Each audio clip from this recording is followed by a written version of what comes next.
Bonjour, nous sommes le dimanche 14 juillet 2024 et nous allons parler de Las Vegas et de son attraction qui est assez récente, la sphère.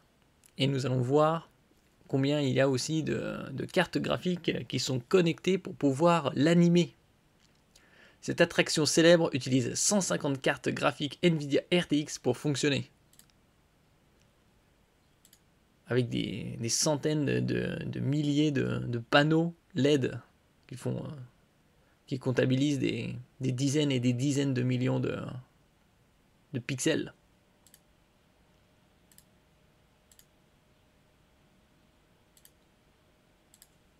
N'oubliez pas de vous abonner pour plus de news sur le monde de l'high-tech ainsi que les bons plans également sur mon Twitter. Les soldes sont jusqu'au 23 juillet et les 16 et 17 juillet il y a les Prime Day pour ceux qui sont abonnés à Amazon Prime pour faire encore de meilleures affaires que pendant les soldes classiques. Nvidia a dévoilé de quelle manière est alimentée la sphère at the Venetian Resort de Las Vegas, Nevada, États-Unis. Il en faut de la puissance pour alimenter 1,2 million de panneaux LED.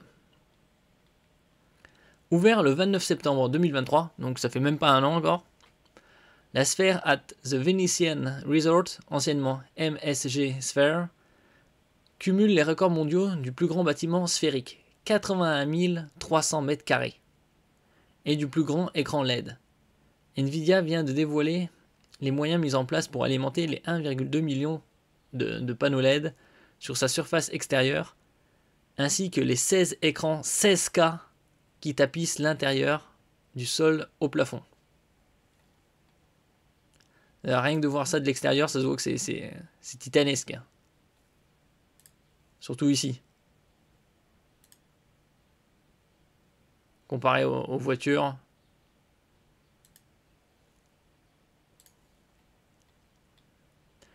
Nvidia a de la puissance à revendre. Pour alimenter les très nombreuses LED qui recouvrent ce dôme de 112 mètres de haut et 157 mètres de large. C'est le diamètre là. Ce sont pas moins de 150 cartes graphiques Nvidia RTX A6000 qui sont utilisées. De quoi éblouir les 18 600 spectateurs maximum à l'intérieur. Donc 18 600 c'est un petit stade, une petite ville.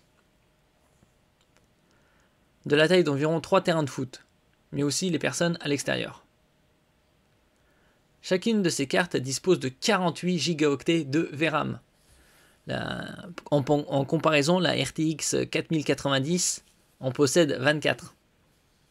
Bon, ici, il s'agit de RTX A6000, c'est des cartes professionnelles pour le graphisme. De plus de 10 000 cœurs et d'un TDP de 300 watts. Et tout ça multiplié par 150. Sans offrir une coûte actuellement entre 5 000 et 6 000 euros. Donc bien plus cher qu'une RTX 4090, même si c'est un peu différent. Puisque une RTX 4090 coûte 2 000 et c'est une carte graphique pour le gaming. Alors que les RTX A6000, c'est des cartes de création vidéo et graphique. Après rapide calcul, on arrive donc à un coût d'un peu moins de 1 million d'euros et une consommation de 45 000 watts maximum. Et ça, bien sûr, c'est pour les cartes, c'est pour les GPU A6000, RTX A6000. C'est pas la consommation de toute la sphère et de ces millions et millions de LED. Un concentré de technologie afin d'assurer une connexion réseau robuste pour que les écrans agissent de concert comme un Canva parfaitement synchronisé. Nvidia a également fourni ses outils. Il est question des technologies Bluefield DPU et Connect X6 NIC, ainsi que son logiciel RiverMax et son service Doka Firefly. Le contenu vidéo est créé dans une installation à Burbank en Californie avant d'être transféré à Las Vegas. Le contenu est diffusé au poste de travail monté en rack contenant les RTX A6000, capable de délivrer 3 couches à une résolution de 16K à 60 images par seconde.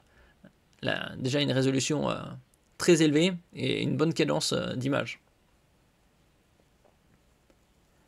Nvidia indique également que la sphère profite d'un système de caméra baptisé Big Sky. Celle-ci capture depuis une seule caméra des images non compressées à 18K, permettant ainsi de ne pas avoir à coller le flux de plusieurs caméras ensemble. Ça, c'est l'avantage. Le logiciel utilisé par l'installation tourne sur des serveurs Lenovo équipés de GPU Nvidia A40. Et donc ça a été lancé le 29 septembre. Donc dans 2 mois et demi, ça aura 1 an.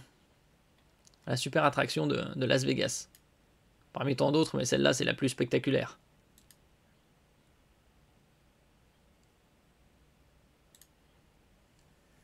Merci pour votre écoute. N'oubliez pas de mettre un j'aime, un commentaire, de partager et de vous abonner à la chaîne. À la prochaine fois.